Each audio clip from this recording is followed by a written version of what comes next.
Hi, Kathy here from kathyskutekreations.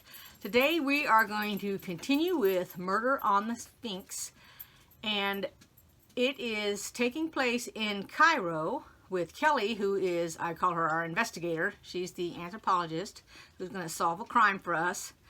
And first off, I wanted to say that in my comments, the cover that we're putting, or the little piece of paper that we're putting on the front of our notebooks, everybody seems to have a notebook that we're keeping all our information in, and I thought that Heather Baxter had created, and actually she pulled it off of another group because there are a lot of different Facebook groups for this mystery that we're doing.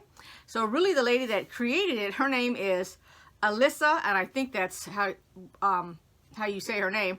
Her last name I don't know how to pronounce, but I'm going to spell it, but I'll also put it down here in the below in the comments.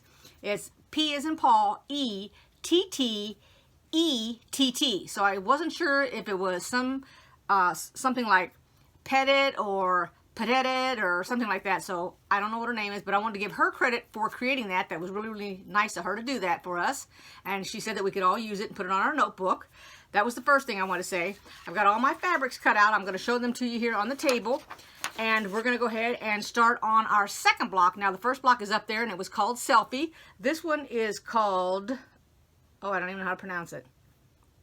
I think if you don't pronounce the K, it could be Khufu.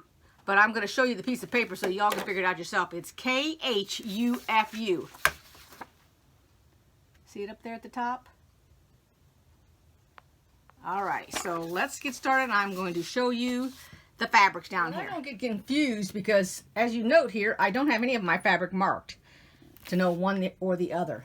So what I did was, we have 6 different fabrics. And so these three here are W1, W2, and C4. And this is how they are on the paper. They're 3 in a row. And then these are 3 in a row, but I put them sideways because they're long, as you can see. They take up the entire mat here. So this is G2, G3, and G4. So let's go ahead and get started making this block.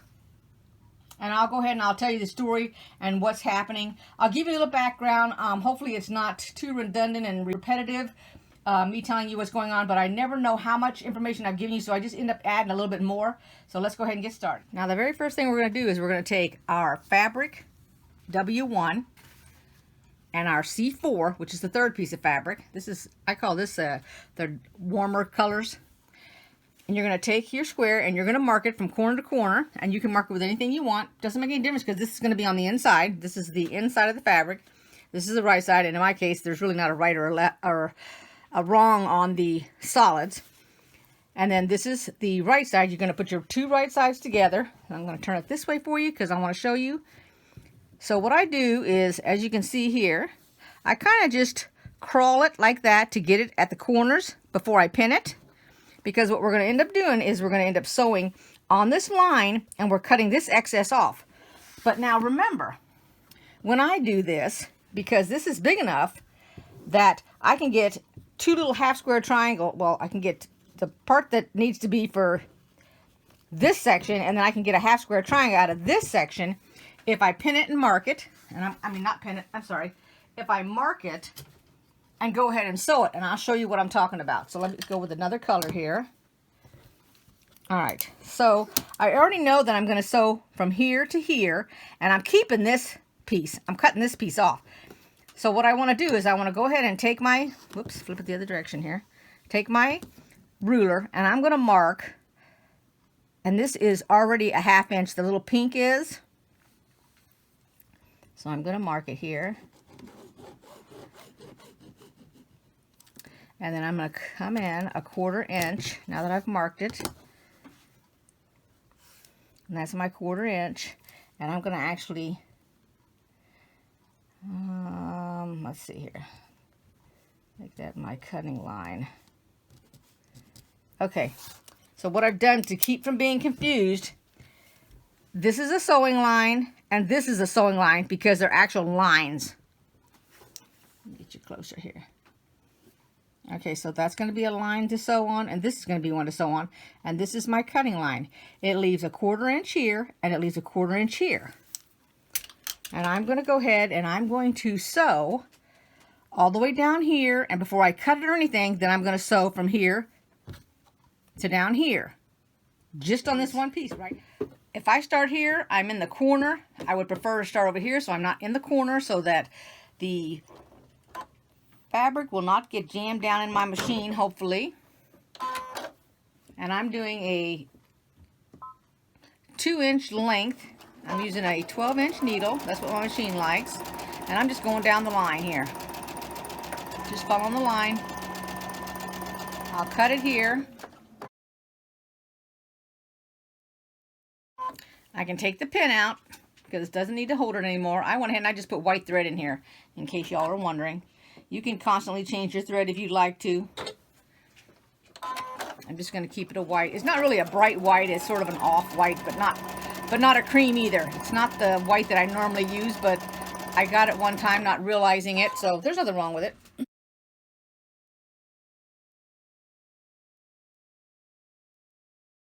For those that are just tuning in on their first video, I'm just going to give you a little hint here. You want to make sure that whenever you do any kind of cutting, you want your ruler to go off both ends of your fabric. You don't want them right on the edge. The disadvantage, let's say that my ruler was exactly this size.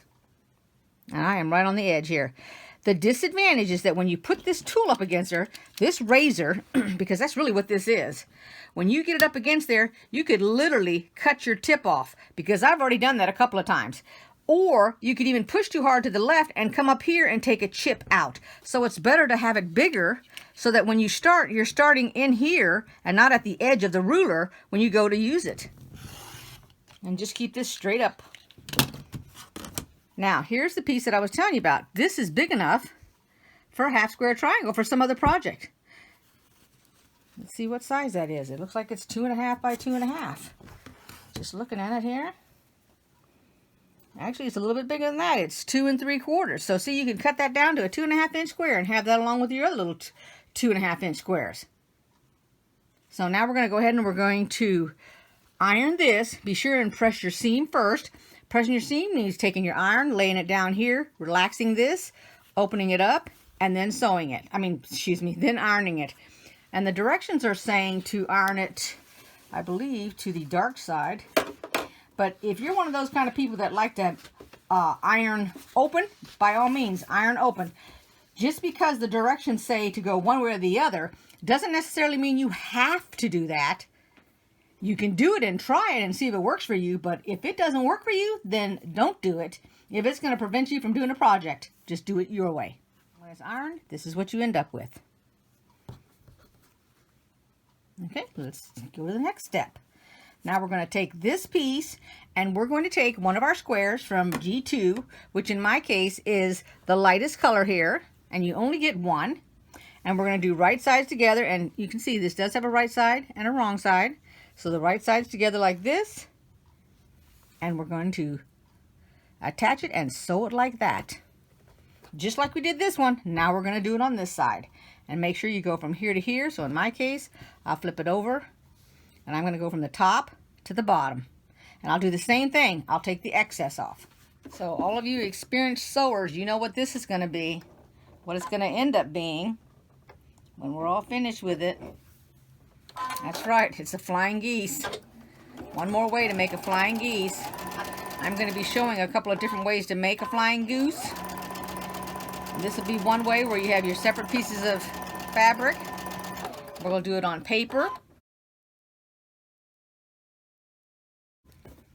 Because whichever is the easiest way for you to do it is the way that you need to do it. And then when you feel comfortable and you've got a lot of practice, that's when you decide to do another way until you've got a couple of different ways to do it. And I'm going to also cut this one. I did the same thing. I did the dotted lines. Then I have a little half square triangle here also.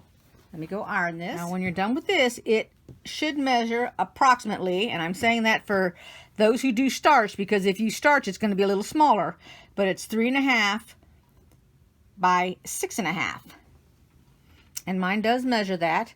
And now they're wanting us to take our other G unit, which is this one here, and it's the last one that we have, this big long strip, and it wants us to turn our goose like this with the head downward, and then we're going to attach these two pieces right here.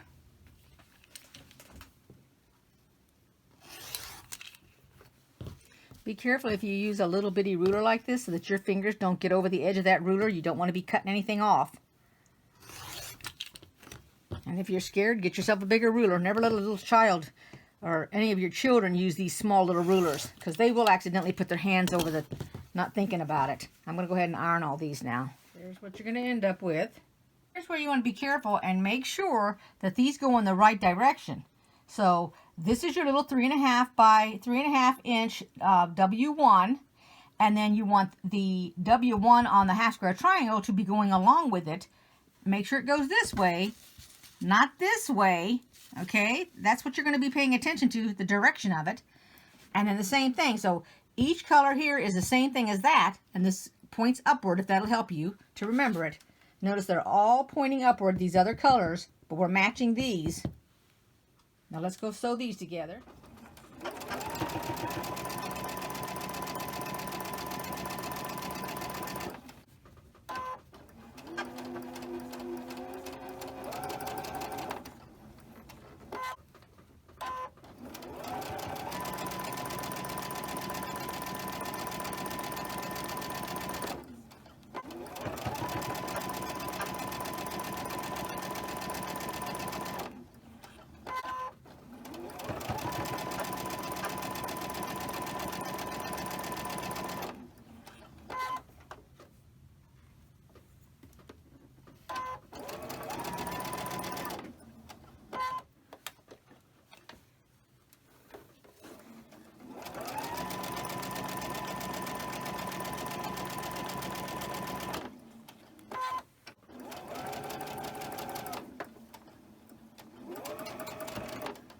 Uh-oh, that one actually went down in the fabric. Eeks. So we're going to need to first clip this apart. And we're going to need to start a little bit in the fabric, and then we'll come back and get it.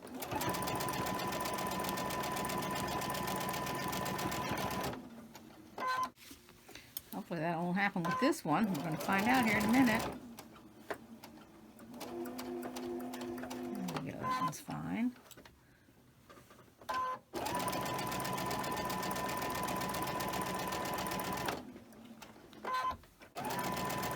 we go. Okay. We're going to flip this one upside down. And I'm going to come on the fabric I've already started. And we'll just sew to the edge. There we go. I have them all here at the ironing board, and it is saying, this is the seam that we just did. So it wants one of the seams to go to the left and one to go to the right. So this one went to the right side, which means this has to go to the left, which means you come down here, because this is where we're going to be attaching seams. And then look at this one, that's to the right, this one's to the left. Now, don't cut this to size until you've sewn it. Because maybe, now this is just me looking at it, not that I've already sewn it or anything, because you can see I haven't, I need to iron it yet. But let's say at this end, when you put your seams together, you're off like this. But yet this one ends up being the correct size. That means this one's going to be a little bit longer. So this is where I would be doing my trimming if I have to do any trimming.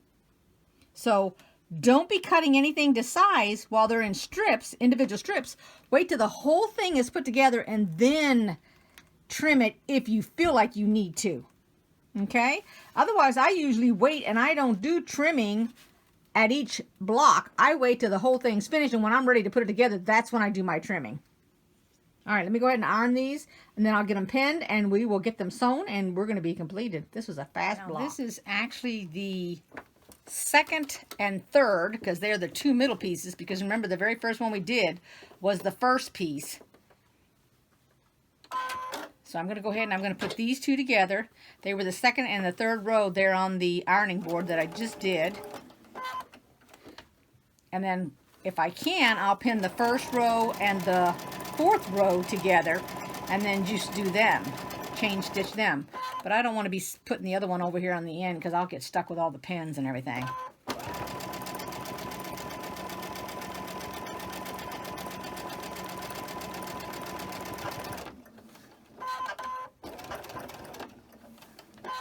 let's get that out.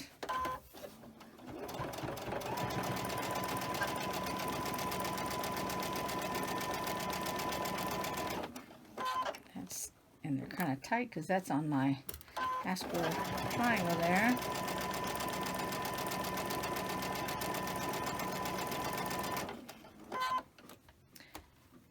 Now, if you have to be marking your fabric with the 1/4 inch because you don't have a foot or you don't trust yourself yet because you're still new, go ahead and do that. And remember, you can always do it in pencil because this is the inside seam, so nobody's ever going to see it if it's in pencil. You're the only one that's going to know it's there.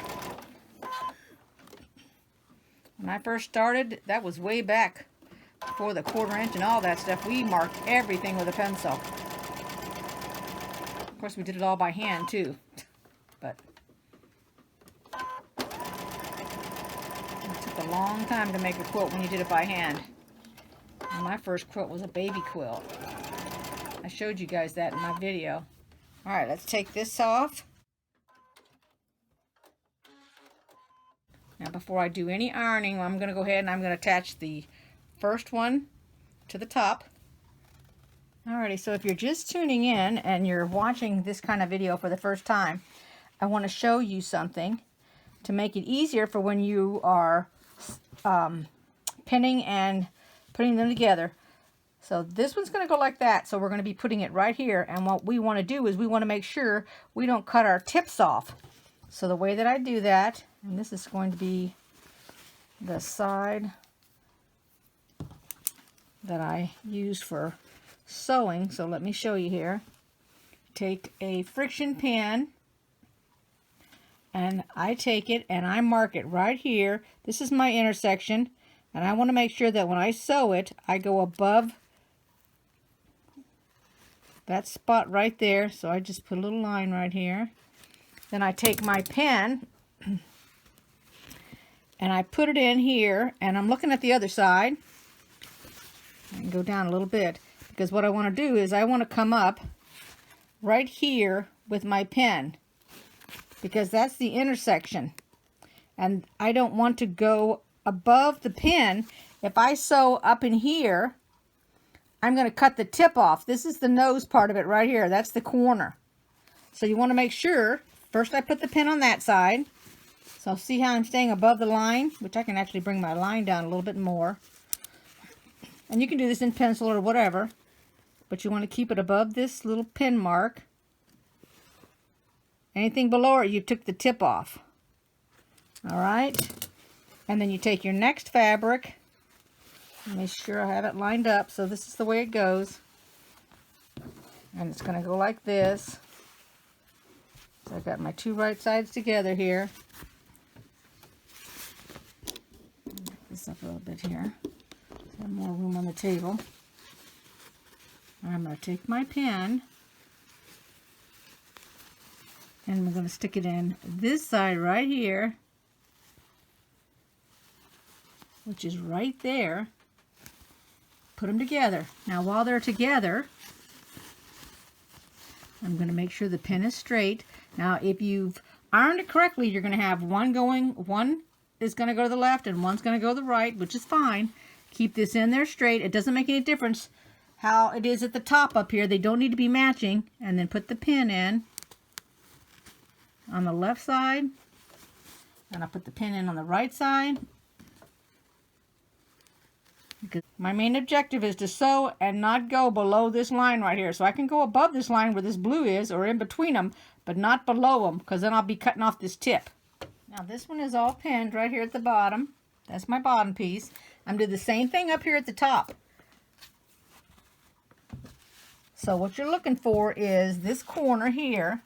And we're going to do the same thing we did before. We're going to make sure our tip's not cut off. The thing I'm going to do is I'm going to flip it over. This is the side I'm marking on.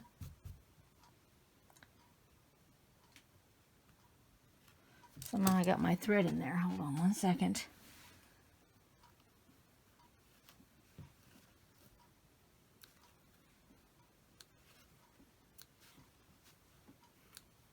Okay. Let me get a ruler. I'm going to turn it so that you can see it in the camera here. It's a lot easier to see it. I take my ruler. First find the spot right there. That's my spot. Take my ruler and then mark it. So I want to stay on that line or above it. And I only need to do it on one side. I don't need to do it on the other side. Now take it. And you got to be careful because this whole other side is pinned. This entire side right here is pinned, so you got to be careful they don't get stuck. There we go. Now we take our pin, and I put it right through here. Look at the other side and make sure it's correct. It looks like I can go down a little bit.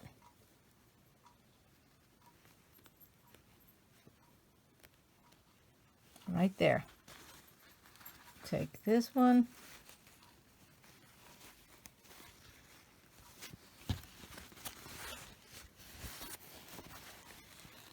Put it right in there.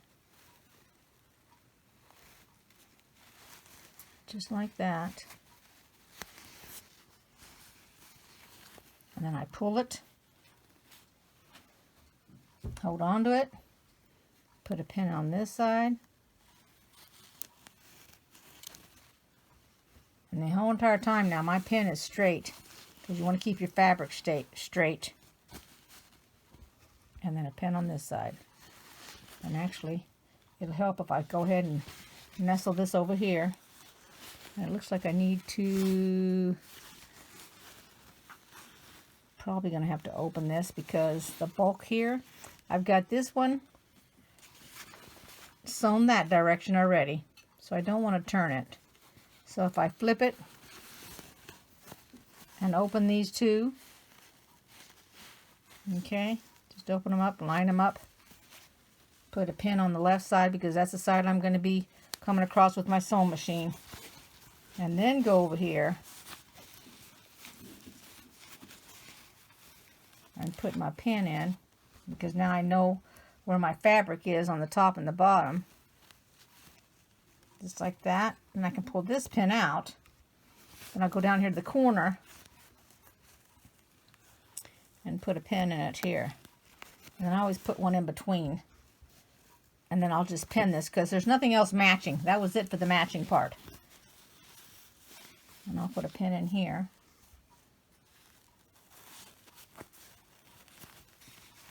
And then all of this is open. There's nothing matching on this. So all we got to do is go to the corner down here. And I'll match it up. And pin it. And then just go ahead and pin this whole entire side here, and then I'll sew it. Now that they're both pinned, I'm just going to go ahead and sew them.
Alrighty, there's our block all finished. Now I'm going to lay it up here on the design wall for you. It's kind of weird, but I didn't want to have my other two blocks in there. So there it is. I went ahead and I covered it up underneath this one here.